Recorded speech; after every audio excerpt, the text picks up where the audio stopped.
கடந்து போவோம். இன்னைக்கு இந்த சபைக்காக இந்த கன்வென்ஷன்ல தேவன் தருகிற வார்த்தையை நம்ம தியானித்து ஜெபிக்க போகிறோம். குறிப்பிட்ட நேரத்துல நான் ஆராதனை முடிக்க விரும்புகிறேன். கரெக்டா 1 hour தேவனுடைய வார்த்தையை நம்ம தியானிக்கிறதா இருக்கும். கர்த்தரை ஆசீர்வதிப்பார். அதுக்கு பிறகு ஜெபித்து முடிக்கலாம். நமக்கு எல்லாருக்கும் உங்களுக்கு தெரிந்த ஒரு வேத பகுதி தான் 2 தீமோத்தேயு புஸ்தகம். 2 தீமோத்தேயு புஸ்தகம் 1வது அதிகாரம் அதனுடைய 7வது வசனத்தை எடுத்து வாசிப்போம். தேவன் நமக்கு பயமுள்ள ஆவியை கொடாமல் பலமும் அன்பும் தெளிந்த புத்தியுள்ள ஆவியையே கொடுத்திருக்கிறார். பரிசுத்த தேவ பிள்ளைகள் நாம் எல்லாரும் பரிசுத்தாவின் நிறைவை பெற்றவர்கள், பரிசுத்தாவினால் நிரப்பப்பட்டவர்கள். ஆவிக்குரிய சபைகளுக்கு என்ன மேன்மை, அதில் பெந்தகோஸ்தே சபைகளுக்கு என்ன மேன்மை என்று கேட்டால் அந்த சபைக்குள்ளே இருக்கிற ஒரே ஒரு மேன்மை பரிசுத்தாவின் அபிஷேகம். கரப்பட்டி கத்திர மகிமைப்படுத்த தேசத்தில் பெந்தகோஸ்தே சபைகள் தமிழ்நாட்டிலே அது உலக அளவில் பார்த்தீங்கன்னா அதிகமாய் வளர்ச்சி அடைந்திருக்கிற ஒரு மாவட்டம் தான் கன்னியாகுமரி மாவட்டம். ஆனால் இது ஒரே நாளில் வளர்ந்து விடவில்லை.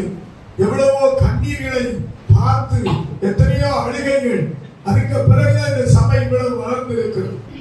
இன்னைக்கு இந்த பெந்தகோஸ்தே சபைக்கு பெரிய காலேஜ்கள் கிடையாது, பெரிய மருத்துவ கல்லூரிகள் கிடையாது, பெரிய ஸ்கூல்கள் கிடையாது. சொல்லக்கூடிய அளவுக்கு அடையாளமாய் பெந்தகோஸ்தே சபைகளுக்கு ஒன்றுமே கிடையாது.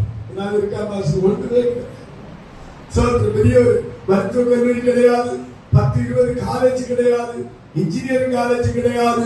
சோத்திரம் வேலைக்கு எதுவுமே எந்த ஒரு உலக பிரகாரமாக பிரசித்தி பெற்ற பேர் புகழ் பிரஸ்தாபம் வருவதற்குள்ள ஒன்றுமே பெந்தகோஸ்தே சபைகளுக்கு கிடையாது. பெந்தகோஸ்தே சபைகளிடத்துல பணம் இருக்கிறதான்னு கேட்டா அதுவும் கிடையாது. பெந்தகோஸ்தே சபையிடத்துல ஏதாவது அதிகார உலக பிரகாரமா ஒரு பிரச்சனை வந்திருக்கிறாரா ஐயா அப்படின்னு கேட்டா அதுவும் கிடையாது. எதுவுமே பெந்தகோஸ்தே சபைகளுக்கு கிடையாது. இன்னைக்கு சில மாற்றங்கள் சில வித்தியாசமாய் இருந்தாலும் நான் பெந்தகோஸ்தே ஆரம்ப காலகட்டத்தை சொல்லிக் கொண்டிருக்கிறேன். இந்த ஒன்றுமே கிடையாது. அல்லேலூயா. ஆனா மற்ற சபைகளை பார்த்தீங்கன்னா அவங்க சொல்லுவாங்க எங்களுக்கு 10 காலேஜ் இல்லைன்னா 100 ஸ்கூல் இருக்கு, எங்களுக்கு இத்தனை மெடிக்கல் காலேஜ் இருக்கு, எங்களுக்கு அது இருக்கு இது இருக்கு எல்லாமே சொல்லுவாங்க. ஆனால் நமக்கு சொல்ல முடியும் அங்க சபைகள் எல்லாம் இல்லாத ஒன்று பெந்தகோஸ்தே சபையில இருக்கிறது. அது வேறு ஒன்றுமல்ல. பெந்தகோஸ்தே நாளிலே சபை ஸ்தாபிக்கப்பட்ட போது கர்த்தர் கொடுத்த அபிஷேகம் இந்த சபையில். மற்ற சபைகளில் எது நம்ம விசேஷித்தவர்கள் பணத்திலா ஒன்றுமே கிடையாது. இன்னைக்கு ஒரு பண விஷயத்துல கஷ்டப்படுகிற ஊழியர்கள் தான் 90% சபைகள். வேற எதுல இந்த சபைக்கு சோத்திரம் உலக பிரகாரமா இருந்தா ஒண்ணு கிடையாது. ஒரு அட்மிஷன் போனா கூட முதல்ல கேட்பாங்க எந்த சர்ச்சைக்கு சோத்திரம் போன சர்ச்சையில என்ன வாங்கிட்டு வா. இதுக்காகவே நிறைய பேர் சர்ச்சைகளுக்கு வந்து வந்தாலும் முன்பாசிக்க விட மாட்டாங்க. ஏன்னா தேவைக்கு போய் என்ன வாங்கிடலாம். அது வருவாங்க ஆராதிப்பாங்க, எதை விட மாட்டாங்க, முன்பாசிக்க விட மாட்டாங்க. சில மரங்கள் எல்லாம் பாத்தீங்கன்னா மூடெல்லாம் வெட்டினாலும் கொண்டையெல்லாம் பக்கத்துல மரத்துல பிடிச்சிட்டு பட்டாளம் நினைச்சியாது. சில விசுவாசிகள் என்னத்தான் நடந்தாலும் பாரம்பரியத்தை விட மாட்டாங்க. நான் சொல்றேன், உலகத்துல எந்த யூனிவர்சிட்டியிலும் இல்லாத ஒரு மகத்துவம், அபிஷேகம் என்கிற மகத்துவத்தை இந்த பெந்தகோஸ்தே சபைகள். வேதம் சொல்லுகிறது, ஆண்டவர் சொன்னார், நீங்க எருசலேமை விட்டுட்டு போயிடணும். எருசலேம்ல என்ன இருக்குன்னா, எருசலேம்ல தேவனுடைய பலன் உங்களுக்குள்ள வருகிறது வர, அந்த அபிஷேகம் வருகிறது வர நீங்க எருசலேமை விட்டு போக. சோத்திரம்.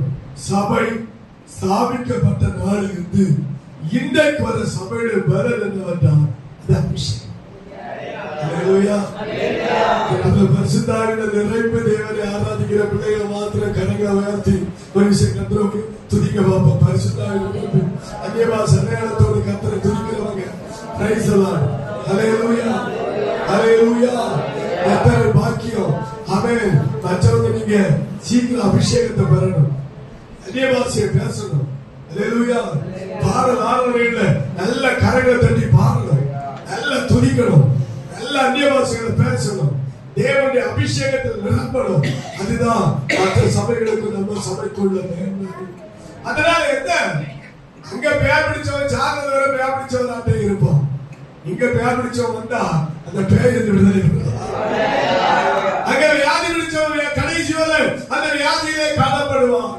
ஆனா இங்க வியாதியை கர்த்தர் குணமாக்குவார். பல மாந்திரிக கட்டுகளுக்குள்ள இருக்கிறவன் அந்த கட்டுக்குள்ளே இருப்பான். ஆனா பெந்தகோஸ்து சபைக்குள்ள வரும்போது அந்த கட்டுகளை கர்த்தர் அவிழ்த்து விடுவார். அல்லேலூயா. அது மட்டுமல்ல, வேதம் நமக்கு நிறைய வாக்குத்தத்தங்களை தந்திருக்கிறது. அதுல முக்கியமான ஒன்று, மனுஷனால் கூடாததுதான் சேர்ந்து சொல்லுங்க, தேவனாலே எல்லா கூடும். காரணம், இங்கே முழங்கால் ஜெபிக்கிற தேவ பிள்ளைகள் ஒரு பிரச்சனைனா, ஒரு தேவைனா, ஒரு சூழ்நிலை என்று சொன்னால் அந்த சூழ்நிலைக்கு சபை முழங்கால் படிட்டு ஜெபிக்கும். அந்த ஜெபத்தினால தேவன் எல்லாமே செய்கிறார். நீங்க இந்த ஆண்டு உங்களுக்கு ஜெயமாய், இந்த சபையின் ஆண்டும் 2026 ஆண்டும் உங்களுக்கு ஜெயமாய் இருப்பதற்கு எது இருக்கோ இல்லையோ, உங்களுக்கு என்ன இருக்கணும்? அபிஷேகம். ஆவி நிறைவு உங்களுக்கு இருக்கணும். ஆவி நிறைந்து ஜெபிக்கிற அனுபவம் இருக்க வேண்டும். அது சண்டே மட்டும் ஆவி நிறைந்து ஜெபிக்கிறது அல்ல, வீடுகளிலோ உங்க குடும்ப ஜெபத்திலோ அபிஷேகத்துல ஜெபிக்கணும். அப்படி ஜெபிக்கிறதால என்ன நடக்கும் என்றால், உங்க வீட்டை சுற்றி ஒரு அக்கினி மதிலை கர்த்தர் வைப்பார். ஒரு அபிஷேக அக்கினி மதில் உங்க வீட்டை சுற்றி இருக்கும்போது எந்த மாந்திரிகங்களோ, பில்லி சூரியங்களோ, விக்கிரகாரிகளுடைய வல்லமைகளோ, உலகத்தின் வல்லமைகளோ ஒன்று உங்க குடும்பத்தை வந்து சேதப்படுத்தாதபடி, யோபுங்க வீட்டுக்கு மேல எப்படி ஒரு ரகசிய இருந்ததோ அதுபோல அபிஷேகம் உள்ள பிள்ளைகளை கர்த்தர் பாதுகாப்பார். எனவே தெய்வ பிள்ளைகளே, நீங்க அதிகமா ஜெபிக்க வேண்டியது அபிஷேகத்துல என்னை நிரப்பி நடத்தும். வேதத்துல ஒரு தீர்க்கதரிசி புத்திரனுடைய வாழ்க்கையை குறித்து பார்க்கும்போது அவர் மரித்து போகிறார். அந்த சகோதரி கடன் பிடித்தவர்களாக இருக்கிறார். இந்த கடன்பாரத்தோடு எலிசாவிடத்துல வர்றாங்க. அப்பா, என் கணவன் மரித்து போனார், நமக்கு தெரியும். அந்த கணவர் அவர் கர்த்தருக்கு பயந்து நடக்கிறவர். ஆனால் இந்த கடனால என் பிள்ளைகளை கடன் கொடுத்தவர்கள் பிடித்துக் கொண்டு போக இருக்கிறார்கள். அன்றைக்கு மனிதர்கள் இருக்கிற காலம், அவர்கள் விற்கப்படுவார்கள், வாங்கப்படுவார்கள். அந்த காலத்துல இன்னைக்கு பொருட்கள் விற்கிறது போல அன்றைக்கு மனிதர்கள், ஆண்கள், பெண்கள் விற்கப்படுவார்கள் அடிமைகளாக. யோசேப்பு அப்படி விற்கப்பட்டவர் தான். இப்படி என்ன பிள்ளைகளை கொண்டு போக நிற்கிறாங்க கடன் கொடுத்தவங்க சொன்ன உடனே இந்த எலிசா கேட்கிறாரு, உன்னிடத்தில் என்ன இருக்கிறது? கேள்வி ரொம்ப அருமையா இருக்கு. உன்னிடத்தில் என்ன இருக்கிறது? நீங்க பக்கத்துல கேளுங்க, உங்க சகோதரிகளை சகோதர உங்ககிட்ட என்ன இருக்கு அப்படின்னு கேட்டா நீங்க என்ன சொல்லுவீங்க? உங்களுக்கு இருக்கிறது. ஆனா இந்த சகோதரி கடன் பிடித்தவள் அத ஒருத்தர் என்ன இருக்குன்னு கேட்டோன்னு அவ சொல்றா, என்ன இருக்கு அப்படிங்கிறா. என்ன இருக்குது? அது எவ்வளவு எண்ணெய் இருக்குதா? ஒரு கோட்டை. இன்னைக்கு 2 லிட்டர் குடம் பிடிக்கிறதெல்லாம் அன்னைக்குள்ள குடம்ங்கிறது சுமார் ஒரு 20 லிட்டர் தண்ணீராவது பிடிக்கும். அப்ப அவளுக்கு வீட்டுல கடன்காரிதான். அது எவ்வளவு இருக்குது? ஒரு கோட்டை எண்ணெய். எண்ணெய் எதை காட்டுகிறது? பேசிருங்க, அபிஷேகத்தை காட்டுகிறது. என்ன எதை காட்டுகிறது? அபிஷேகத்தை காட்டுகிறது. 10 கன்னிகள் இருந்தார்கள். 5 கன்னிகள் புத்தி உள்ளவர்கள், 5 கன்னிகள் புத்தி இல்லாதவர்கள்.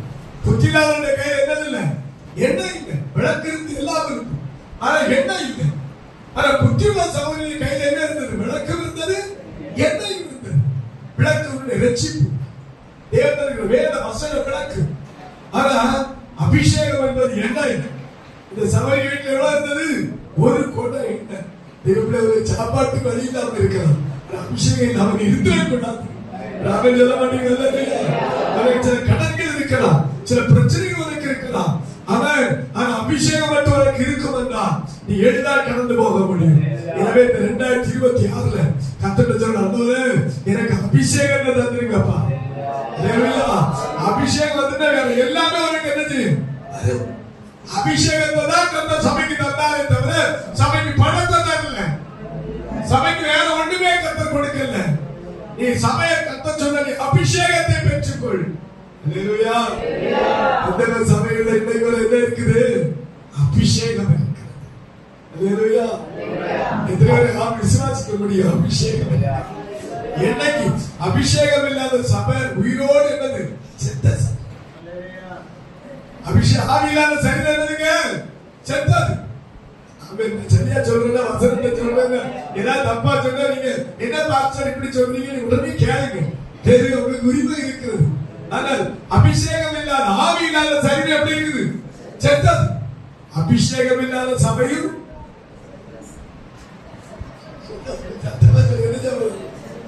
நீங்க எந்த சபையில இருக்கிறீங்க? அபிஷேகம் உள்ள சபையில ஜீவனுள்ள சபையில இருக்கிறீங்க. சர்வ சபையை வந்து கர்த்தர் சொல்லும் போது நீ உயிருள்ளவன் என்று பேர் பெற்று எப்படி இருக்கிறாய்? செத்தவனா இருக்கிறாய். சபைக்குள்ள அபிஷேகம் இல்லாட்டா அந்த சபையில பிரச்சனை தான், அடிப்படை தான், அங்க வாக்குவாதங்கள் தான், அங்க பயங்கரமான அதை சூழ்நிலைகள் வரும், எல்லா பாவம் அங்க நடக்கும். அபிஷேகம் இல்லை. அபிஷேகம் இருந்தால் ஜனங்கள் பயப்படுவார்கள். அபிஷேகம் இல்ல ஜனங்கள் பயப்படுவார்கள். தேவ பிள்ளைகளை இன்னைக்கு உங்களுக்கு எனக்கு தேவை என்னன்னா அபிஷேகம்.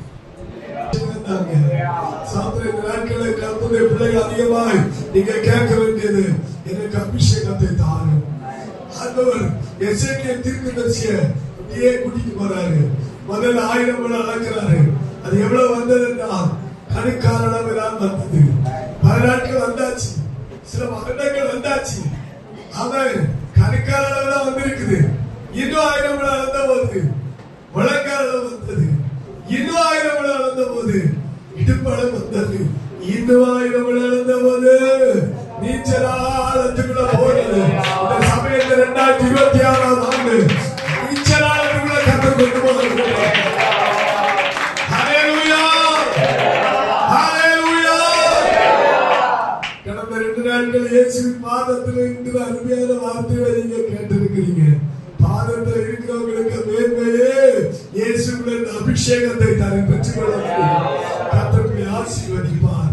இங்கே வாசிக்கிறோம், தேவன் நமக்கு என்ன கொடுக்கவில்லை? பயம் உள்ள ஆவியை கொடாமல். அல்லேலூயா. இந்த சபைக்காக ஆண்டவர் தந்த வார்த்தை வசனம் நீங்க இதை தியானிக்கும் போது இந்த வருஷம் இந்த வார்த்தையை கர்த்தர் அப்படியே நிறைவேற்றினார். இந்த வருஷத்தை ஆரம்பிச்சிருக்கிற நீங்க இந்த வருஷம் ஆரம்பிச்சு 18 நாள் ஆச்சு. இந்த சபை 21வது ஆண்டு அவை நினைவு கூறுகிறது. கர்த்தருக்கு மகிமை. ஆண்டவர் சொல்றாரு, தேவன் நமக்கு என்ன ஆவியை கொடுக்கல? பயம் உள்ள ஆவியை கொடுக்கல. இந்த வருஷத்துல ஏதோ காரியங்களை குறித்து நீங்கள் பயந்து கொண்டிருக்கலாம், அல்லது சில ஆண்டுகளாகவே உங்களுக்கு ஒரு பயம் இருக்கலாம். எப்படி இந்த காரியத்தை நான் செய்வது, எப்படி இந்த சூழ்நிலையை நான் கடந்து போவது, சில வியாதியை குறித்து நீங்கள் பயந்து கொண்டிருக்கலாம், அல்லது ஏதோ ஒரு சூழ்நிலையை குறித்து நீங்கள் பயந்து கொண்டிருக்கலாம். ஆனால் பயம் எப்படிப்பட்டதுன்னா வேதனை உள்ளது. பயம் உள்ளதா? ஒரு மனுஷனுக்கு பயம் இருந்தாலே அவனுக்கு என்ன உண்டு? வேதனை. சோத்திரம். பயம் இருந்தாலே வேதனை. உங்களுக்கு ஒரே ஒரு பயம் தான் இருக்கிறது. என்ன பயம்னா கர்த்தருக்கு பயப்படுகிற பயம். அல்லேலூயா, அல்லேலூயா. வேற எதை குறித்து நமக்கு என்ன இருக்கக்கூடாது? பயம் இருக்கக்கூடாது. ஏன்னா தேவன் நமக்கு எந்த ஆவியை கொடுக்கவில்லை? பயம் உள்ள ஆவியை கொடுக்கவில்லை. பெந்தகோஸ்து சபைக்கு பெந்தகோஸ்து நாளிலே தேவன் ஊற்றின அந்த அபிஷேகத்துக்குள்ள என்ன இல்லை? பயம் இல்லை. பயம் இருந்திருந்தால் அப்போஸ்தலர் ஊழியம் செய்திருப்பார்களா? சொல்லுங்க, பயம் இருந்திருந்தால் அப்போஸ்தலர் ஊழியம் செய்திருப்பார்களா? அபிஷேகம் வருவதற்கு முன்னாடி அவங்களுக்கு என்ன இருந்தது? பயம் இருந்தது. இயேசுவை சிலுவையிலே அறைந்த போது அவர்கள் எல்லாம் சிதறி ஓடிவிட்டார்கள். ஒரே ஒரு அப்போஸ்தலர் தான் பக்கத்தில் நின்றார். அவர் யாரு? யோவான் அப்போஸ்தலர். மற்றவங்க எல்லாம் ஓடிட்டாங்க. எல்லாரும் ஓடுறது மட்டுமல்ல, பயந்து வீடுகளுக்குள்ளே போய் அறைகளை பூட்டி கொண்டு உள்ளே இருந்தார்கள். மரித்த இயேசு இவங்க நினைச்சாங்க இயேசு இப்படி சிறுவர் அறையமாங்க இயேசு மரிப்பார்கள். இவங்க நம்பல. இயேசு பிரசங்கம் பண்ணும்போது சொன்னார், என்னை சிறுவர் அறிவார்கள், நான் மரிப்பேன் என்று. ஆனா இவங்க அப்படி நினைக்கல. இவங்க என்ன நினைச்சாங்கன்னா இயேசு ராஜாவாய் இஸ்ரவேலை ஆள போகிறார் என்று எதிர்பார்த்து கொண்டிருந்தார்கள். ஏன்னா இயேசு அப்படிப்பட்ட அற்புதங்களை செய்கிறார். ராஜாவாக்க எல்லாரும் ஆசைப்பட்டார்கள். அதான் இயேசுவிடத்தில் வந்தபோது கேட்கிறாங்க, ராஜ்யத்தை நீங்க எப்ப ஸ்தாபிக்க போறீங்க? இப்ப இயேசு பிடிச்சுக்க நடந்தவர்கள் எல்லாருக்கும் ஒரே பயம், எல்லாரும் ஓடிட்டாங்க. ஆனால் இயேசு சிலுவையில் மரித்தது யாருக்காக தெரியுமா? இயேசு சிலுவையில் மரித்தது யாருக்காக தெரியுமா? எனக்காக, உங்களுக்காக, சகல மனிதனுடைய மீட்புக்காக. மரித்த இயேசு உயிர்த்தெழுந்தார். உயிர்த்தெழுந்த உடனே முதல்ல யாரை தேடி போறாரு சொல்லுங்க? சீசர்களை தேடி போறாரு. மரியாள் பார்த்தாங்க, இதெல்லாம் இருக்கும். அந்த சின்ன போய் பார்த்தவங்களை பார்த்து முதல்ல சொன்னதே, நீங்க என்ன பண்ணாதீங்க, பயப்படாதீங்க, சமாதானமா இருங்க, நான் தான் வந்திருக்கிறேன். ஆனாலும் பயமாறல. மறுபடியும் அவன் பயந்து கொண்டு இருக்கிறார்கள். என்னைக்கு பயம் மாறுச்சு தெரியுமா? ராமன் சொன்னவர்கள் என்னைக்கு பயம் மாறினது? சீசனுடைய பயம் என்னைக்கு மாறினது? சோத்திரம். பரிசுத்தாக இறங்கி வந்து 120 பேர் ஒரு மாளிகையில இருக்கிறாங்க, ஒரு அறையில 120 பேர் எல்லாரும் பயந்து கொண்டு, அதே நேரத்தில் வாக்குத்தத்தம் சொன்னவர் வாக்குத்தத்தத்தை நிறைவேற்றுவார் என்று எதிர்பார்ப்போடு இருக்கிறாங்க. வாக்குத்தத்தம் என்னன்னா, நீங்க எருசலேமை விட்டு வெளியேறாதீங்க, போகாதீங்க. ஹல்லேலூயா. லூக்கா 24வது அதிகாரம் அந்த 49வது வசனம் வாசிங்க. லூக்கா 24:49.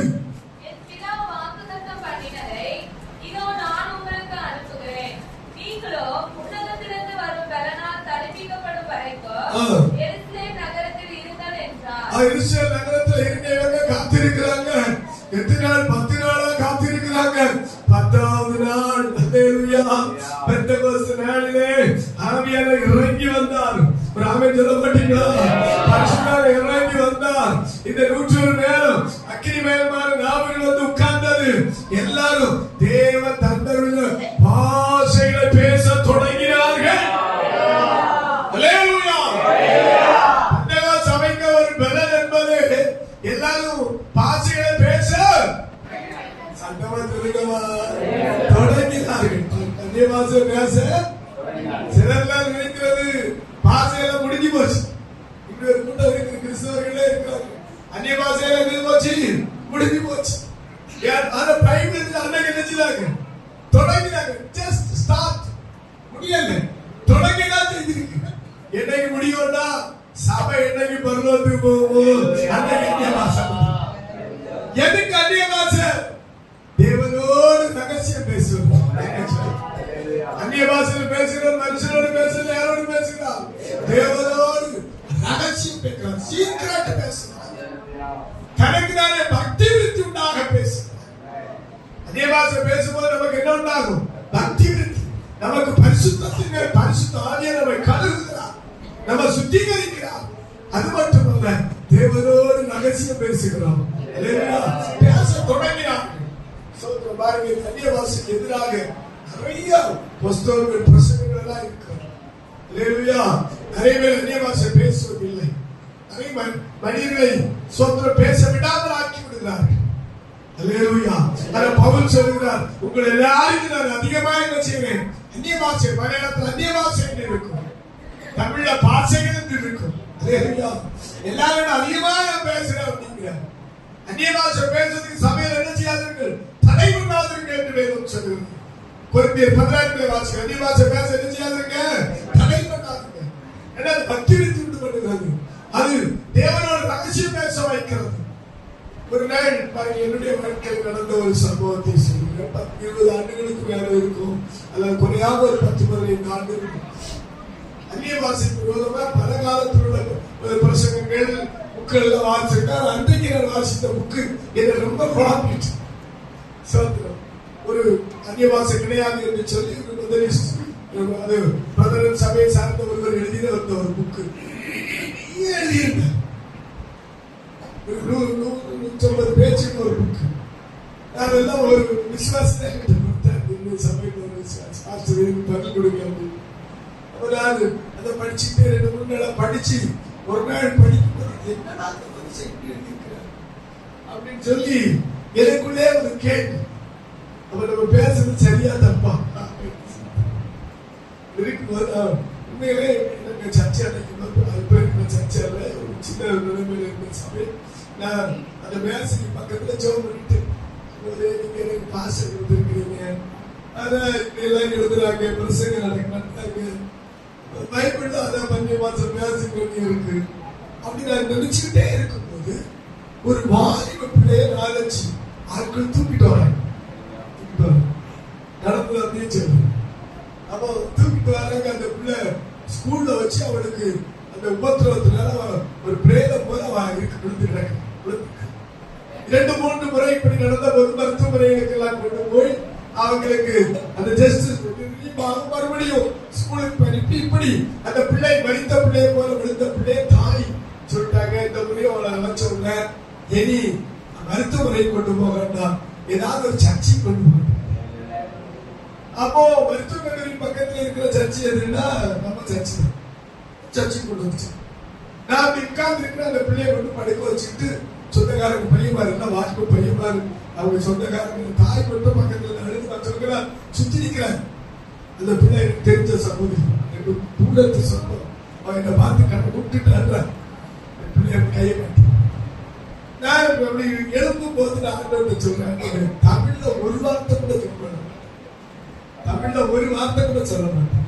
நீங்க அந்த அந்நிய பாஷைய இந்த பிள்ளைகிட்ட நான் பேசி நிற்பேன். அந்நிய பரிசுத்தாவியும் அபிஷேகமும் அந்நிய பாஷையும் உண்டு என்பதை கன்ஃபார்ம் பண்றதுக்கு இந்த மகளை சுகமாக்கி நீங்க எடுத்து வேற ஒண்ணுமே எல்லாருமே கத்தோலிக்கிறேன். அதுல 1-2 யாருமே ரசிக்கப்பட்டவங்க கிடையாது. ஒரு சிஎஸ்ஐக்காரங்க கூட அதுல கிடையாது. அவருக்கு நண்பர்கள் சிலர் கத்தனை அறியாதவங்களும் அது இருக்கிறாங்க. வாலிப பிள்ளை எல்லாரும் வெளியே இருக்கிறாங்க. மற்றவர்கள் ஆட்சியாளர்கள் உள்ள வந்து இருக்கிறாங்க. என்ன நடக்குதுன்னு பார்க்கிறது.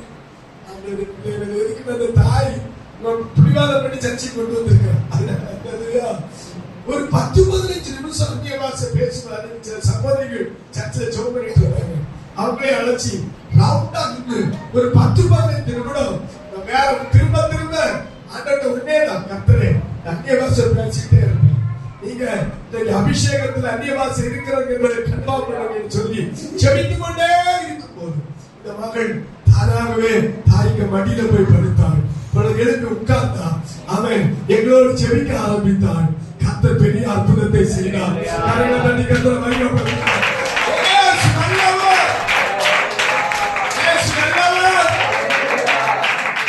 ஒரு இடம் வாலிப பையன் அபிஷேகம் அவன் பயங்கரமா அப்ப ரெகுலரா அவரை சந்திக்க வந்த அந்த வீடை சந்திக்க வந்த ஒரு பேரளவில் ஒரு ஊழியக்காரர் அவர் சொன்னார், அவர் பெந்தகோஸ்துக்காரர் கொண்டு ஏமாத்திட்டார். நீ எதுக்கு அந்த கன்வென்ஷன் இப்ப நீ பேசுறது உனக்கு தெரியுமா? இல்ல நீ என்னதான் பேசுறான்னு யாராவது எனக்கு சொல்லி தருவாங்களா? உன்னை யாரோ எடுத்துட்டாங்க. நீ இப்படி பண்ணாத, நீ இப்படி அநேக பாஷையை பேச. ஆனா இந்த பையனுக்கு இதை கேட்க ஒரு சந்தோஷம் குறைச்சிட்டே இவன் வந்திருக்கிற ஊழியக்காரருக்கு சொல்லிட்டே இருக்கும் போது இவன் ரூமுக்குள்ள ஓடி போறான். ரூமுக்குள்ள லேசப்பா உண்மையிலே நீங்க அபிஷேகிச்சிருக்கீங்கன்னா நான் அந்த ஊழியக்காரன் ஏதாவது சொல்லுங்க, எனக்கு உதவி செய்யுங்க, ஏதாவது சொல்லுங்க, உதவி செய்யுங்க, நீங்க ப்ரூவ் பண்ணுங்க, அபிஷேகம் அந்நிய பாஷை உண்மை என்பதை ப்ரூவ் பண்ணுங்க அப்படின்னு சொன்னாரு. ஆண்டவர் சொன்னாரா, இந்த ஊழியக்காரன் போய் கேளு, உனக்கு 2வது உள்ள பிள்ளை சுகமா இருக்கான்னு கேளு. 2வது உள்ள பிள்ளை சுகமா இருக்கான்னு இவருக்கு ஒண்ணுமே ஒரு வாயு பேச்சுட்டா போய் ஓடி போற பார்த்துட்டேன். ஐயா உங்க 2வது உள்ள பிள்ளை சுகமா இருக்காங்க. கேட்டோட எழுப்பிட்டு அழுறாங்க. இந்த பிள்ளை படுக்கையா இருக்கிற உடனே திரும்ப சொல்றான், நீங்க அபிஷேகத்தை விசுவாசித்தா உங்க பிள்ளைக்கு கட்ட சுகம் கொடுத்தாங்க.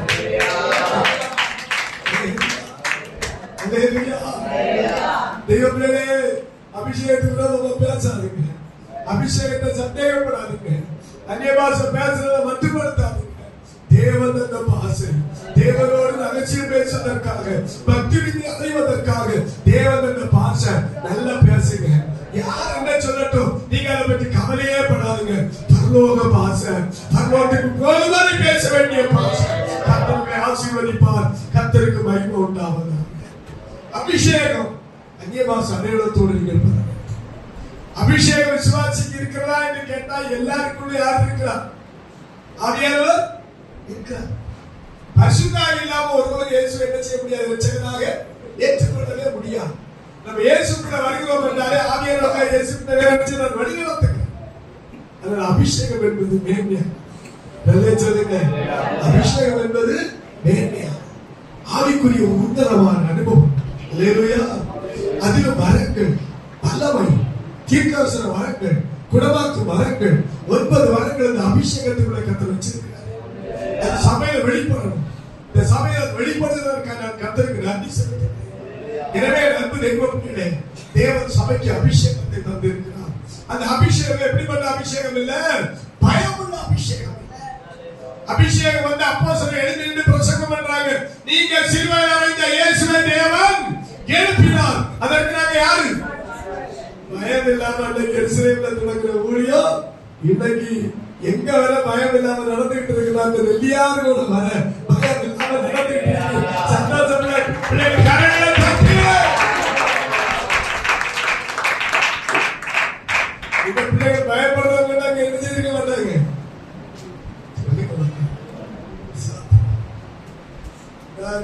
இவருக்கு தண்ணி என்றால் அவருக்கு இந்த சபை ஆரம்ப காலத்துல நான் ஊழியர்களை போய் உங்களுக்கு தொடங்கும் போது அந்த இடத்துல உள்ள ஒரு பகுதி சர்ச்சைக்கிற பகுதிக்கு இன்னொரு பகுதியில் உள்ள ஒரு பகுதி அதை சுற்றுலா நிறைய பயமுறுத்தல்களை சந்தித்திருக்கிறேன். நிறைய அதுல ஒரு வாலிப பையன் குறிப்பிட்ட அந்த இடத்துக்கு பேர் எனக்கு மறந்து போச்சு.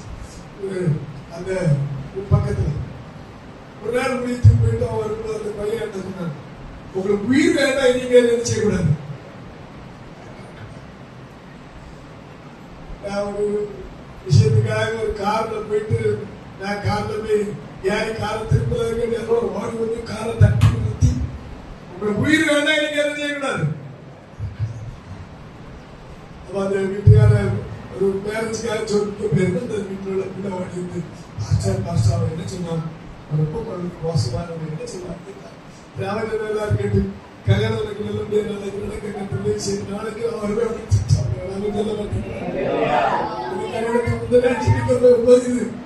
அடுத்த நாள் கல்யாணம் நடத்துறதுக்கு அன்னைக்கும் முயற்சி செய்திருக்கோம்.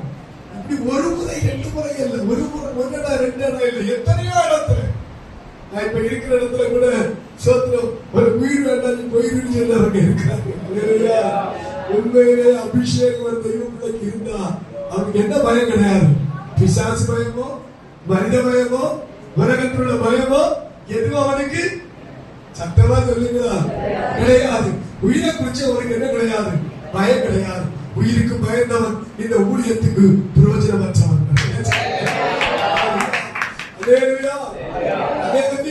ஆனா ஒரே ஒரு பயம் இருக்குள்ள அவனுடைய என்ன பயம், தெய்வம். சொல்லுங்க, கர்த்தருக்கு பயப்படுங்க பயம். அதுக்காக நம்ம யாரும் போய் அடிக்க போறதில்லை, யாருக்கிட்டே நம்ம சண்டைக்கு போறதில்லை, மம்புக்கு போறதில்லை. நீ யாரா இல்லைன்னு பண்ணோட பண்ணிட்டு போ. அதை கர்த்தர் ஒரு நாள் மனிதனை கை ஒப்பு கொடுக்கவில்லை, ஒரு நாள் இதுவரை மனுஷனை கை ஒப்பு கொடுக்கவில்லை. சீறி கொண்டு வருவார்கள், சிங்கத்தை போல கட்சிப்பாங்க.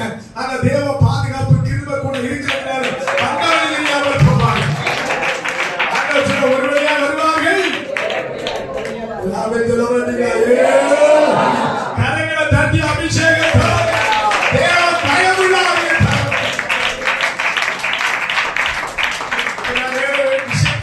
யாராவது பயத்தோடு இருக்கிறீங்களா? ஏதாவது காரியத்தை கொண்டு பயந்து கொண்டிருக்கிறீர்களா? உங்களுக்கான ஒரு வேத பகுதியை வேகமா வாசித்து நாம் இன்றைக்கு அதை கர்த்தருடைய ஆசீர்வதிப்பாராக. ஏசாயா 41வது அதிகாரம் 10 முதல் வசனங்களை வாசிக்க தேவ பிள்ளையே. ஆண்டவர் உனக்கு பயமுள்ள ஆவியை தரல. அதனாலே ஆண்டவருடைய பிள்ளைகளை பார்த்து கர்த்தர் சொல்றாரு, என்ன செய்யாத, பயப்படாதே. ஆமா, தேவ பிள்ளை எதை குறிச்சு பயப்படாது, கர்த்தரோட இருக்கிறார். ஆமென். நான் உன்னுடனே இருக்கிறேன். வாசிக்கலாம்.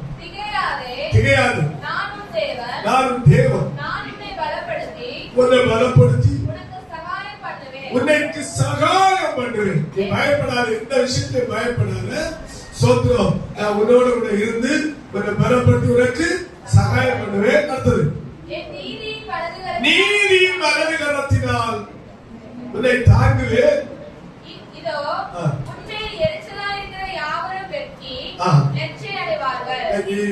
வார்த்தைகளை கர்த்தர் 2 நாளைக்கு முன்னாடி எனக்கு தந்தார். நான் சபைக்கு செய்தி 2 நாளைக்கு முன்னாடி எடுத்துட்டேன். அப்ப எடுக்கும்போது ஆண்டவர் சொன்ன வார்த்தை, நீ முதல்ல அந்த ஜனங்களுக்கு இருக்கிற அபிஷேகத்தை அவங்களுக்கு நினைப்பூட்டு.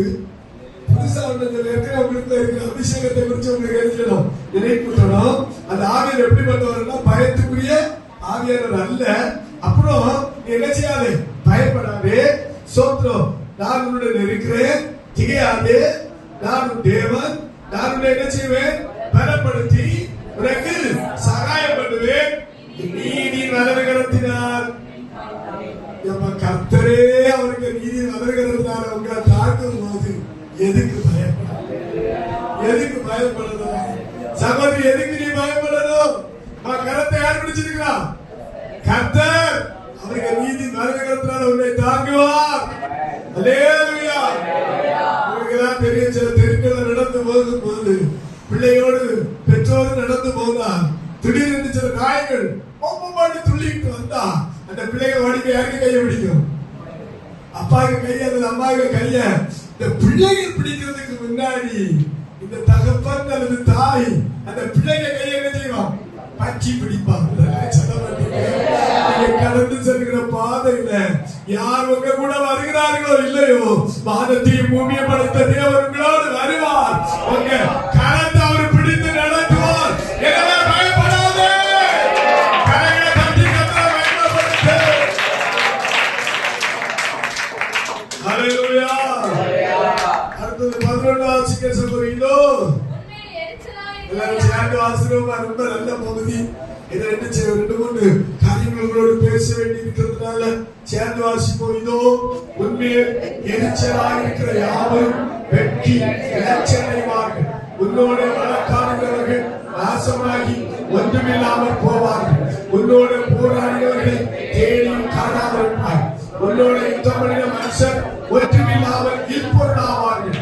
உன் தேவனாய் இருக்கிற கர்த்தராகிய நான் உன் வலது கையை பிடித்து பயப்படாதே, நான் உனக்கு துணை நிற்கிறேன் என்று சொன்னார். ஹல்லேலூயா. இதெல்லாம் தீர்க்கதரிசன வார்த்தை. நான் பிரசங்கத்துக்கு போகும்போது பல இடங்களை சந்திக்கும் போது சிலர் கிறிஸ்தவ விரோதத்தில் பயங்கரமாய் பேசுவார்கள். நான் சில நண்பர்களோடு சொல்வேன், அப்பா உனக்கு இது பிடிக்காதா, நீ சும்மா இருந்து. இதுக்கு இந்த மார்க்கத்துக்கு விரோதமாய் வாயை திறந்த ஒருவரும் ஆண்டவர் சும்மா விட்டதில்லை. உனக்கு பிடிக்கலையா பேசாம இரு. ஆமா, அல்லேலூயா. பிடித்தவங்க ஆண்டவர் ஆராதிக்கட்டும். எனக்கு சொந்த குடும்பம், கர்த்தருடைய குடும்பம். நான் 86 கர்த்தருக்கு வரும்போது நான் ஒரு 5 வருடம் கழித்து வீட்டுக்கு வருகிறேன். சோத்திரம், கர்த்தருக்கு வந்து 5 வருடம் கழித்து வீட்டுக்கு வருகிறேன். வீட்டுல எல்லாரும் ஒன்று சேர்ந்து என்ன சந்திக்கிறார். வீட்டுல எல்லாரும் ஒன்று சேர்ந்து நீ எப்படி போமா. அதுல ஒரு தங்கச்சி மட்டும் பயங்கரமா கத்துறா. எங்களுக்கு அவமானமா இருக்கு. ஏன்னா எங்க குடும்பம் ஆப்சி சர்ச்சோட ரொம்ப நெருங்கின குடும்பம். என் தங்கச்சி ஒரு கன்னியாஸ்திரியா இருக்கிறா. எங்களுக்கு அவமானமா இருக்கிறது சொல்லி பயங்கரமா கத்துறா. கடைசியில எங்க அம்மா மட்டும் எனக்கு சப்போர்ட் பண்ணாங்க. அவன் இப்ப நல்லா இருக்காள். அவன் இருந்துச்சு. ஏன்னா பயங்கர பாவ கட்டத்துல இருந்தேன். ஆதிப வயசுல பாவத்துல இருந்து கத்தருக்குள்ள வருகிறேன். அப்ப ஆண்டவருக்கு இப்ப கெட்ட பழக்கம் எல்லாம் விட்டு நல்லா இருக்காது. அவன் இருந்துட்டு போட்டேன். எனக்கு ரொம்ப துக்கம். எங்க வீட்டுக்கு மேல சின்ன அந்த காலத்துல அந்த மரங்கள் ஒரு தட்டு இருக்கு. அதுக்கு மேல போய் நான் படுத்துருப்பேன். நான் அங்கதான் படுப்பேன். சோத்திரம். திடீர்னு அரை மணிக்கு கடித்து பயங்கர சத்தம் வீட்டுல.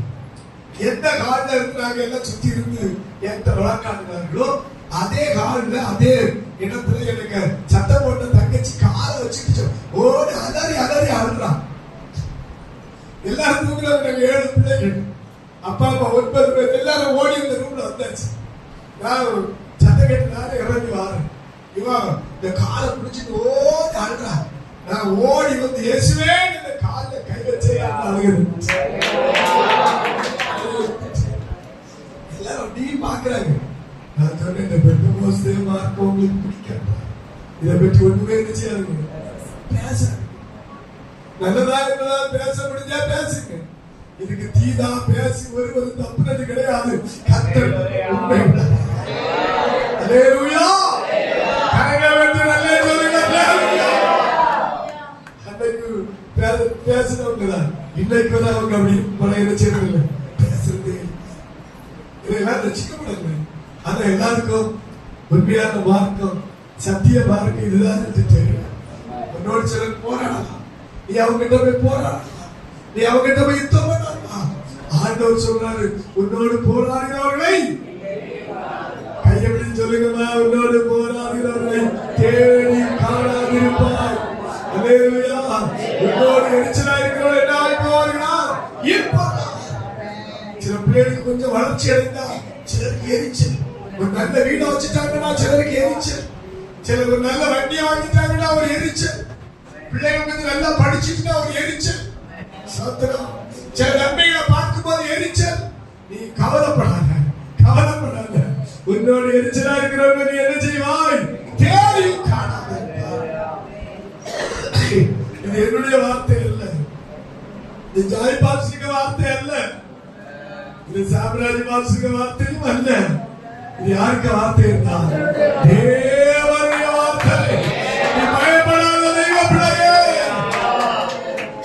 உன்னை கர்த்தர் என்ன செய்ய போகிறாரா? வேகமா வாசிங்க, 14 இருந்து வாசிங்க. யாக்கோபு என்னும் பூச்சியே, சேர்ந்து வாசிப்போம் சகோதரி, எல்லாரும் வாசிக்கலாம் சேர்ந்து. யாக்கோபு என்னும் பூச்சியே, இஸ்ரவேலின் சிறு கூட்டமே, பயப்படாதே, நான் உனக்கு துணை இருக்கிறேன் என்று கர்த்தரும் இஸ்ரவேலின் பரிசுத்தருமாகிய ஒரு மீட்பர் சொல்கிறார். இவன் எப்படி இருக்கிறார்? நம்ம பூச்சி. யாக்கோபு என்னும் சிறு பூச்சி. சிலருக்கு பார்வைக்கு நம்ம அற்பமா இருக்கிறோம். இவன் தானே, இவருக்கு யார் இருக்கிறார்? ஒரு பாஸ்டர் ஒன்னு அடிச்சா யோகரை கேட்பாங்க, ஒன்னு அடிச்சா யோகரை கேட்பான். பாஸ் பேசாம இருந்திருக்கிறார். ஆனா சோத்ரம் நம்மகிட்ட கேட்டது எங்க அடிச்சா வந்து கேட்க மாட்டான். ஆனா எங்க அடிச்சா பரலோகம் கேட்பான். பரலோகம் பார்த்துட்டு இருக்காது. அல்லேலூயா. கரங்களை ஏந்தி அல்லே சொல்ல மாட்டீங்க. ஒன்னு அடிச்சா யாருமே கேட்பான்னு சொன்னவே இவரு பதில் சொல்லாம போட்டா செவட்டில் ஒரு அடி. ஏன் அவருக்கு கேட்க பேசாம அதிக வாங்கிட்டு சர்ச்சில் வந்தாரு. அழுதுகிட்டே இருந்தாரு. சந்தேகம் வச்சு நடக்கிறேன். ரவுடி அடிச்சா ஒரு ரவுடி. இவருக்கு எது ரவுடி கோஸ்ட் ஒண்ணு வருது. ஒரே நாட்டில் நடக்கிற சம்பவம் எதிர்கோஸ்ட். அவன் இவனை கண்டவன மாறி மாறி அடி அடியில இவன் எந்த கையெழுத்து அடிச்சாலும் அந்த கைய எதிர்கோஸ்ட் ரவுடி வந்து வெட்டி போட்டான். கையை வெட்டி போட்ட கைய ஒரு நாய் தூக்கிட்டு ஓடுது. எங்க ஓடுதுன்னா இந்த பாஸ்டர் இருந்து கண்ணீர் விட்டு இருக்காரு, அங்க ஓடுது. இப்போ அடிச்சா இவங்களை கேப்பா அப்படின்னு சொன்னாரு. அவன் கையில்லாம துடிச்சு கிடக்கா. ஆட்கள் தான் நாயை எடுத்து வர எதுக்கு கையை எடுத்து ஆழத்துக்கிட்ட ஆளுக்கு எங்க போனோம்? கையை போட்டு போனோம். அவனுக்கு கூட உள்ளவர்கள்லாம் நாயை எடுத்துட்டு வந்தான். நாய் ஓடி ஓடி இந்த சர்ச்சில் இந்த பாக்ஸுங்க அந்த சர்ச்சுக்கு முன்னாடி வந்து போட்டுக்கிட்டு அது வந்தவர்கள் ஐயா பாஸ்டர் மன்னிச்சுட்டு ஏதோ புத்தி இல்லாம பேசிட்டா அவன் உயிர் முழக்கைக்கு செடிங்க பாஸ்டரியான்னு சொல்லிட்டு கையெடுத்துட்டு ஓடுனாரு. நான் சொல்றேன், அடிச்சா கேட்கறதுக்கு யாரும் இல்லை என்று உலகம் நினைக்கலாம். ஆனா தேவ பிள்ளையே, உனக்கு எனக்கு நியாயம் செய்கிற ஒரு கர்த்தர் இருக்கிறார். சிறு பூச்சிதான், சிறு கூட்டம் தான், பார்க்கிறதுக்கு ஏழ்மையாக இருப்பாங்க. அதை நமக்காக யுத்தம் பண்ணுகிற கர்த்தர் இருக்கிறார். கரங்களை தட்டி கர்த்தரை மகிமைப்படுத்தி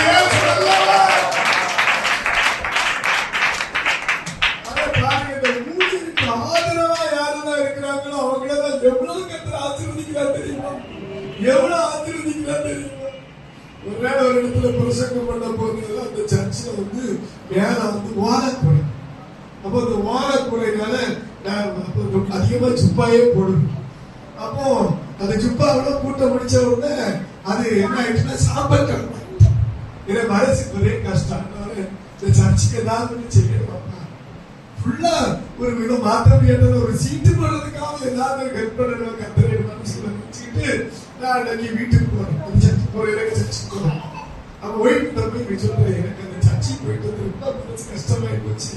ரொம்ப எளிமையான சபை, அந்த வாழையில கூட மாத்துறதுக்கு முடியாத நிலைமையில இருக்கிற ஒரு சபை அப்படின்னு சொல்லி பேசிட்டு இருந்தேன். சொல்லி உங்க மனசுல என்ன தோணுதுன்னு செய்யிட்டு இருந்தா நானும் ஜோப் பண்ணேன். அடுத்த நாள் திடீர்னு ஆவியானவர் என்கிட்ட பேசுறாரு. அவன் ஒரு கலசம் தண்ணீர் கொடுக்கிறவனுக்கும் பதில் செய்யாம விட மாட்டேன்னு சொல்லி அதை திரும்ப திரும்ப சொல்லு அப்படின்னு நான் சொல்றேன். கர்த்தருடைய நாமத்துல வருகிறவங்களுக்கு ஒரு கலசம் தண்ணீர் கொடுத்தா கூட அதுக்கு என்ன உண்டு? பலன் உண்டு. அந்த ஆபிரகாம் உன்னை ஆசீர்வதிக்கிறவர்களை சத்தமா சொல்லுங்கம்மா, உன்னை ஆசீர்வதிக்கிறவர்களை ஆசீர்வதிப்பேன், உன்னை சபிக்கிறவர்களை என்ன செய்வேன்? சபிப்பேன். நான் பொதுவா இப்படி சொல்லுவேன், நீங்க ஒரு கிளாஸ் தண்ணீர் கொடுத்தாலே பலன் உண்டுன்னா அதுல கொஞ்சம் தேயிலை போட்டு கொடுத்தீங்கன்னா கொஞ்சம் அதிகமா பலன் கிடைக்கும் இல்லையா? அதுல கொஞ்சம் சீனியை போட்டு கலை கொடுத்தீங்கன்னா இன்னும் கொஞ்சம் பலன் கிடைக்கும் இல்லையா? அது கொஞ்சம் பாலை ஊத்துனீங்கன்னா இன்னும் கொஞ்சம் இப்படி பொதுவா சொல்வது உண்டு.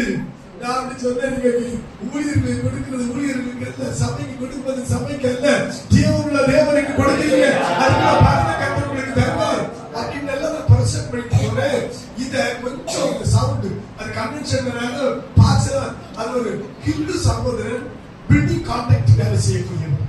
அதை கேட்டுட்டே இருக்கிறேன். அடுத்த நாள் காலையில் வந்து இந்த பாஸ்டர் ஒரு 20-25 நாளைக்கு நான் உங்களுக்கு கான்ட்ராக்ட் கொடுத்துருக்கேன். நான் செய்யறாரு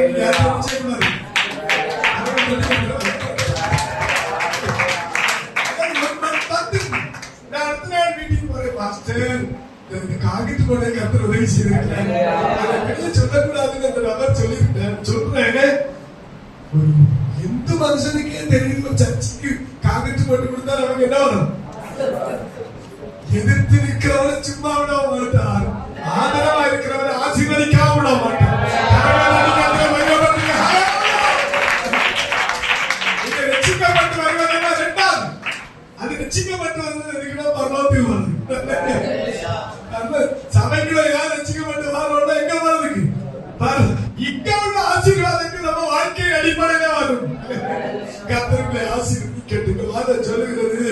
நீ தேடி என்ன செய்யாதிருப்பாய், காணாதிருப்பாய். சிறு பூச்சியே ஆசீர்வாதம் எப்படி மாற்ற போறாராம்? யாக்கோபு பூச்சியே, இஸ்ரவேல் சிறு கூட்டமே பயப்படாய், நான் உனக்கு கர்த்தர் மன்ன துணை நின்றா எல்லாமே நடக்குங்க. எல்லாம் நடக்கும். எதுவுமே கர்த்தருக்கு முடியாது, எதுவுமே கிடையாது. சோத்திரம். நான் உனக்கு துணை நிற்கிறேன். அடுத்த வாசிக்கமா, நான் உனக்கு துணை நிற்கிறேன் என்று கர்த்தரும் இஸ்ரவேலின் பரிசுத்தமா மீட்பர். சேர்த்து வாசிக்கும் 15 இதோ போர் அடிக்கிறதற்கு நான் உன்னை புதிதும் கூர்மையுமான பற்களுள்ள எந்திரமாக்குகிறேன்.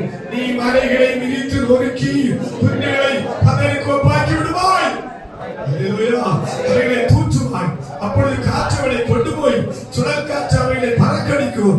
நீயோ கர்த்தருக்குள்ளே கதிகொண்டு இஸ்ரவேல் பரிசுத்தருக்குள்ளே மேலும் பாராட்டி கொண்டிருப்பார். கரங்களை தட்டி கர்த்தரை மகிமைப்படுத்துகிறார். கரங்களை தட்டி கர்த்தரை மகிமைப்படுத்துகிறார். என் தெய்வ பிள்ளையே, இந்த வருஷத்துல நீ சிறு பூச்சிதான், நீ சாதாரணமானவன் தான். கர்த்தர் காலே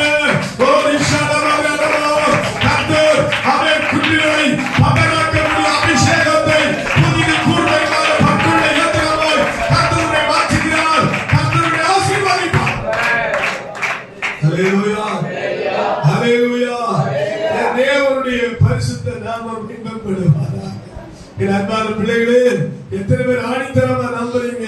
கர்த்தர் உங்களை அப்படி ஆசீர்வதிக்கிறார். எனவே பயம் வேண்டாம், திகில் வேண்டாம். கர்த்தர் ஆச்சரியமாய் நடத்துவார். அல்லேலூயா. நான் சொல்லி முடிக்க விரும்புகிறேன். சோத்ரம். இந்த 2026வது வருஷம் என் ஆண்டவர் நீ ஆராய்ந்து முடியாததும் சொல்லி முடிக்க முடியாததுமான அதிசயங்களை கர்த்தர் உனக்கு செய்கிறார்.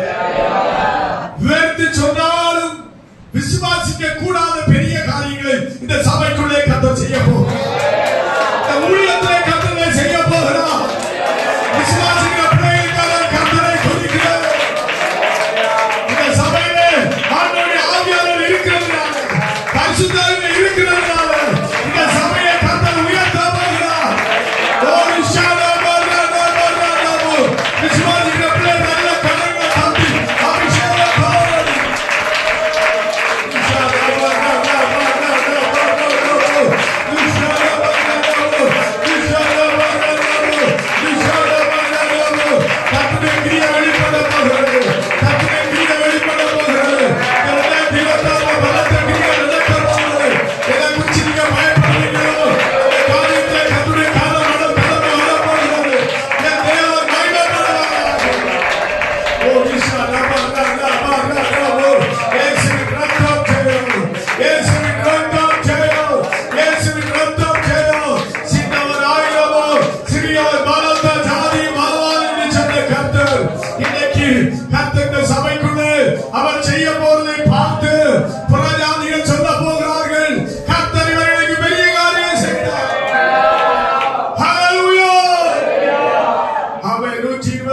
120வது சங்கீதம் 1வது வசனத்தை வாசிக்கிறோம். 120. ஆமென். கர்த்தர் வீட்டை கட்டாராயில் ஆமென். பாருங்க, தேவன் ஒரு காரியத்தை செய்யாவிட்டு கர்த்தர் நகரத்தை காவலராகில் காவலால் விழித்திருக்கிறது. பாருங்க, ஒரு இந்த காரியத்தை கர்த்தர் செய்ய வேண்டும். கர்த்தர் செய்வது எதுவோ அது என்ன செய்யும்? நிலைத்திருக்கு. இந்த வருஷத்துல நீங்க பிரயாசப்பட்டது உண்மை, நீங்க பாடுபட்டது உண்மை.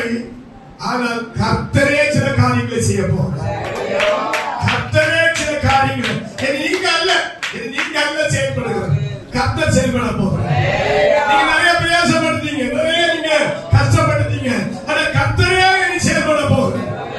அல்லேலூயா. நம்ம அவருக்கு பிரயாசத்தின் நீங்க பட்ட பிரயாசத்தின் பலனை உங்க கண்கள் பார்க்க கர்த்தர் உதவி செய்ய போகிறார். இரவு முழுவதும் பிரயாசப்பட்ட பேதுரு வேதனையோடு வழி அலசி கொண்டு நிற்கிறான். அந்த பேதுருட்ட வந்து கர்த்தர் சொல்றாரு, படகுல கொஞ்சம் இடம் தான், ஒரு நாள் அவருக்கு கொஞ்சம் இடம் கொடுத்தீங்களா, உங்க வீட்டுல உங்க வாழ்க்கையில கொஞ்சம் இடம் கொடுத்தீங்களா, அவருக்கு சபையில கத்துக்கு நேரம் முதல்ல இடம் கொடுத்துருக்கீங்க. ஆண்டவர்கிட்ட சொல்லுறாரு, நீ ஆழத்துல போ, நீ வலைய போடு. சொல்ல, ஆண்டவர் எவ்வளவு பிரயாசம் பண்ண, ராத்திரி எல்லாம் பிரயாசம் பண்ண, உண்மைதான். ஆனா நீ பிரயாசம் பண்ணாம இப்ப நான் அவருக்கு தர போறேன், நீ பிரயாசம் பண்ணாம நான் அவருக்கு தர போறேன், நீ பிரயாசம் பண்ற வேலை நீ பெற்றுக் கொள்ளாம இப்ப பிரயாசம் பண்ணாம நான் அவருக்கு தர போறேன். எத்தனை பேர் விசுவாசிக்கிறீங்க? ஒரு ஷானமா எவ்வளவு பிரயாசப்பட்டு வலைய வலது பக்கம் இடது பக்கம் முன் பக்கம் பின் பக்கம் எல்லாம் போட்டு பிரயாசப்பட்டு ஒன்று அகப்படாத வேதனையோடு இருந்த அந்த பேதுருவை பார்த்து, நீ பிரயாசம் பண்ணாதா, இப்ப நீ வலைய போடு, ஆழத்துல போடு. இந்த 2026 ஒரு பிரயாசம் பண்ணாம பலன் அனுபவிக்காமல் பிரயாசம் பண்ணதுக்குள்ள பலனை என் கர்த்தர் தர போகிறார். நீ இயேசுவை ஏற்றுக்கொண்டு வந்ததுக்குள்ள பலனை கர்த்தர் தர போகிறார். நீ ஞானஸ்நானத்துக்குள்ள பலனை கர்த்தர் தர போகிறார். நீ அபிஷேகம் பெற்ற இடத்துல வந்ததுக்குள்ள பலனை கர்த்தர் தர போகிறார். பேதுரு அந்த வார்த்தையை விசுவாசித்தார். அதே போல் நாம் பைபிள் சொல்கிறது, அமெரிக்க படகு நிரம்பினது. அமெரிக்க படகு நிரம்பினது, அவருக்கு தோழரிக்க படகு நிரம்பினது. 2024 கடந்த காலங்களில் நீ பிரயாசம் பண்ணதுக்கு பலனை உனக்கு தந்து உன் மூலம் உன் குடும்பத்தில் சிலர் ஆசீர்வதிக்க போறார். உன் மூலம் உன் குடும்பத்தில் சிலர் ஆசீர்வதிக்க போறாரு. இந்த சபைக்கு தந்து இந்த சபையின் மூலம் இன்னும் சிலரை ஆசீர்வதிக்க போறாரு.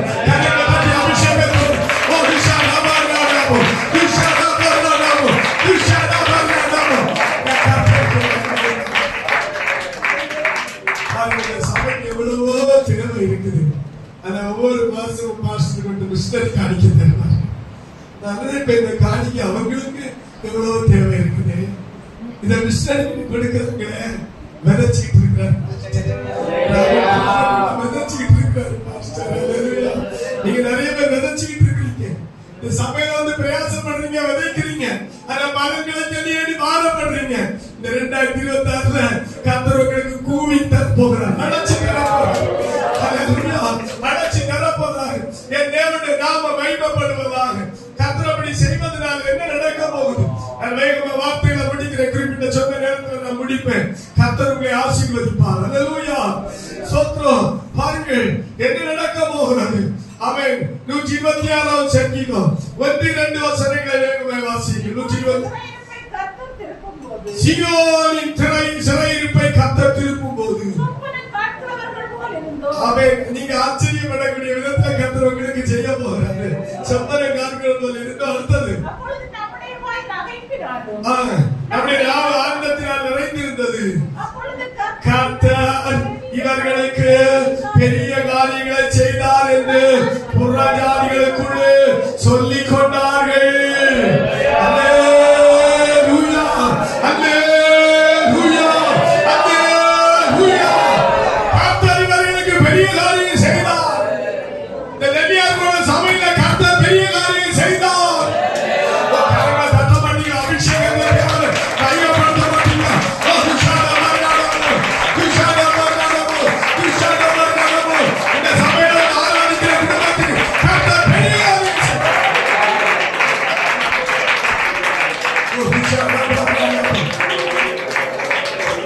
யார் அப்படி சொல்வது? புறஜாதிகளுக்கு எப்படி சொல்லிக் கொள்வார்?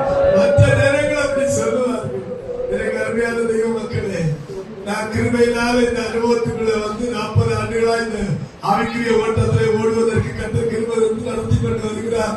கர்த்தருக்கு நான் நன்றி செலுத்துகிறேன். இளம் வயதுல வாலிபத்தில் கர்த்தரை ஏற்றுக்கொள்வதற்கு உதவி செய்தார். நான் கடந்த ஒரு 4-5 ஆண்டுகளுக்கு முன்பு என்னுடைய ஊருக்கு நான் வண்டியிலே போய் கொண்டிருந்தேன். ஒரு சகோதரர் நடந்து போய் கொண்டிருந்தார். என்னோடு கொஞ்சம் வயதுக்கு மூத்தவர். எனக்கு பரிச்சயமானவர். நான் வண்டியை நிறுத்தி அண்ணே நல்லா இருக்குங்களா அப்படின்னு கேட்டேன். அவர் சொன்னார், எனக்கு தெரியல பிள்ளை அப்படின்னாரு. சோத்திரம், நான் தான் என் பேரை சொல்லி நான் தான் அத நீ மரம் மாறிட்டான்னு கேள்விப்பட்டேன். அது நல்லா இருக்கான்னு கேள்விப்பட்டேன். மதம் எல்லாம் மாறல, நான் இயேசுக்குள்ள இருக்கிறேன். கர்த்தர் என்ன நல்லா வச்சிருக்கிறாரு. நீங்களும் வாங்கனே. அம்மா எனக்கு ஆசைதான். ஆனா எனக்கு இந்த பிடியெல்லாம் இருந்துக்க முடியாது, விட முடியாது. பிடிச்சே வாழ்ந்துட்டேன், குடிச்சே இருந்துட்டு நிறைய பேர் அப்படிதான் இருக்கிறாங்க. ஆனாலும் உங்களை குறிச்சு நம்ம குறிச்சு அவங்க சொல்லணும். அவன் எப்படி இருக்கிறான்? அவங்க நல்லா இருக்கிறான். கர்த்தர் அவங்க என்ன கருத்து இருக்கிறாரு? இந்த சாம்ராஜ் பாசு குளித்துக்கு வந்தாரு. கர்த்தர் அவருக்கு பெரிய காரியங்கள் செய்திருக்கிறாரு சொல்லணும். உங்க பேரெல்லாம் எனக்கு தெரியாது. உங்க பேரை சொல்லி உங்க ஊர்ல உள்ளவங்க சொல்லணும். உங்க சொந்தக்காரங்க சொல்லணும். அவன் இந்த பெந்த சபை போனா இப்ப அவன் நல்லா இருக்கிறான். கர்த்தர் ஆசீர்வதிச்சிருக்கிறாரு. சொல்லணும். அவன் 3ஆம் வசனத்தை எல்லாரும் சேர்ந்து வாசிப்போம். கர்த்தர் நமக்கு பெரிய காரியங்களை செய்திருக்கிறார். இது நிமித்தம் நாம் எழுந்திருக்கிறோம். எழுதி நிற்போமா? நாம் எழுந்திருக்கிறோம். அல்லேலூயா. 2026 இந்த வார்த்தைகள் இந்த சபையில் ஆராதிக்கிற அத்தனை பிள்ளைகளுக்கும் ஒரு ஆசீர்வாதம்.